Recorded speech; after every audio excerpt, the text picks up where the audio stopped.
नमस्कार दोस्तों, angel broking के इस पॉडकास्ट में आपका स्वागत है। दोस्तों, क्या आप फॉरेक्स ट्रेडिंग करते हो? Supply and demand tradings forex trading की दुनिया में एक क्रूशियल स्ट्रैटेजी है। आज के पॉडकास्ट में हम बात करेंगे सप्लाई एंड डिमांड ट्रेडिंग पर और इसके बाद डिस्कस करेंगे कुछ ऐसी स्ट्रैटेजीज जो इन्वेस्टर्स सप्लाई और डिमांड ट्रेडिंग में यूज करते हैं। पर इस सबसे पहले आपको समझाना यह जरूरी है कि सप्लाई और डिमांड जोन्स का मीनिंग और सिग्निफिकेंस क्या होता है। Sounds interesting? तो चलिए शुरू करते हैं। जैसा कि आप जानते ही होंगे, सप्लाई और डिमांड किसी भी चीज की प्राइस को मूव करता है ना? In case of currencies, buy order और सेल ऑर्डर से करेंसी पेयर्स में मूवमेंट्स देखने को मिलता है। If there are more sell orders than buy orders, तो प्राइस में डाउनवर्ड मूवमेंट देख सकते हैं, यानी कि बियरिश ट्रेंड देखने को मिलता है।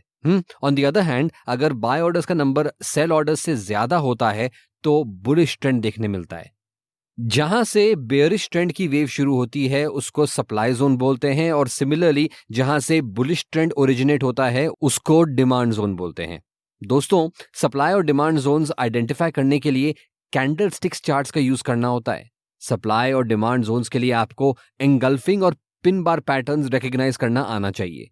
ठीक है, चलिए एक और चीज, सप्लाई और डिमांड जोन्स के लिए आपको किस टाइम फ्रेम्स के चार्ट्स देखने जरूरी है?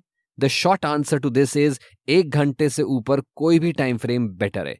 ये इसलिए क्योंकि उससे कम टाइम फ्रेम में आपको एनालिसिस में काफी नॉइज देखने को मिलेगी। ये नॉइज क्या होता है, एक एग्जांपल से समझाता हूं। फॉर एग्जांपल, आप फोटो से एक फोन खींचते हो और उसके बाद उसको जूम करते ही चले जाते हो, करते ही चले जाते हो, करते ही चले जाते हो, है ना? तो फिर क्या होता है? पिक्चर पिक्सेलेटेड दिखाई देने लगती है ना? तो इसी तरह अगर आप फॉरेक्स चार्ट्स को ज्यादा जूम करोगे और 1 घंटे से कम के टाइम फ्रेम को देखोगे तो आपका एनालिसिस नॉइज पे वेस्ट हो जाएगा। कुछ एक्सपर्ट्स का मानना है कि 4 घंटे और 24 घंटे के time frames work the best when reading forex charts. तो होप करता हूं कि आपको अभी तक ये कॉन्सेप्चुअली तो समझ में आ गया होगा। चलिए let's get a little practical. Supply और डिमांड जोन्स लोकेट करने के लिए 3 सिंपल स्टेप्स फॉलो करने होते हैं, वो बताते हैं। सबसे पहला स्टेप है कैंडल स्टिक्स चार्ट्स पर लॉन्गेस्ट कैंडल लोकेट करना। इनमें से उन एरियाज पर फोकस करना जहां पर ये लॉन्ग स्टिक्स एक के बाद एक सेम डायरेक्शंस में बड़े मूवमेंट्स क्रिएट कर रहे हो। इसके बाद आता है दूसरा स्टेप, इस बड़े मूवमेंट का बेस लोकेट करें। अगर अपवर्ड मूवमेंट हुआ है तो आप डिमांड जोन लोकेट कर रहे हैं। इसी के साथ तीसरा स्टेप, बेस लोकेट करके जोन ड्रॉ करें। वैसे ध्यान रखें, सप्लाई और डिमांड जोन की बाउंड्रीज को प्रिसाइसली लोकेट करना थोड़ा मुश्किल होता है, लेकिन आप प्रैक्टिस करके अपनी प्रिसिशन को बढ़ा सकते हो। सप्लाई और डिमांड जोन्स में कैंडल स्टिक्स की विक्स भी इंक्लूड हो सकती हैं। चलिए अब देखते हैं सप्लाई और डिमांड ट्रेडिंग के कुछ जनरल टिप्स, और फिर आपको देंगे हम कुछ पॉइंटर्स। कभी भी आपने क्लास में पूछा है, मैम मे आई कम इन? वहां तो टीचर से जवाब मिल ही जाता है, यहां थोड़ा मुश्किल होगा। सप्लाई और डिमांड ट्रेडिंग में आपका एंट्री पॉइंट होगा usually in the middle of the supply या डिमांड जोन। अगर आप डिमांड जोन देख रहे हो तो आपको स्टॉप लॉस डिमांड जोन से 5 या 10 पिप्स नीचे रखना है। ओके, अब बात करते हैं रिस्क और रिवॉर्ड की।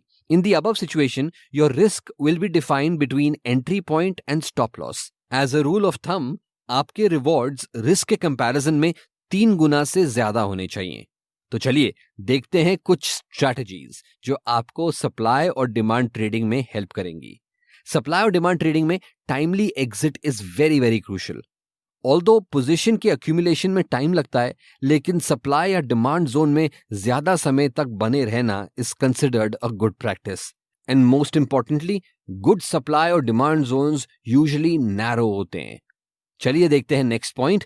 सप्लाई और डिमांड ट्रेडिंग में spring pattern is very very widely used. अगर आप स्प्रिंग पैटर्न रिकॉग्नाइज नहीं कर पाते हो तो you might and up trading in the opposite direction. String pattern में आपको एक ब्रेकआउट देखने को मिलेगा जो 1 से 2 कैंडल स्टिक्स तक बंप होगा और फिर वापस सप्लाई या डिमांड जोन में एंटर कर लेगा, लेकिन इसके बाद आपको ऑपोजिट डायरेक्शन में एक स्ट्रॉन्ग मूवमेंट देखने को मिलेगा। स्प्रिंग पैटर्न्स अगर इग्नोर किए जाते हैं तो रिस्की हो सकते हैं, लेकिन अगर आप इसको स्पॉट कर पाते हो तो आपके लिए ये एक सॉलिड एंट्री क्रिएट कर सकते हैं। अब एक लास्ट पॉइंट, अगर बाय और सेल ऑर्डर्स में एक मेजर इम्बैलेंस होता है तो आपको एक्सप्लोसिव प्राइस मूवमेंट्स देखने को मिल सकते हैं।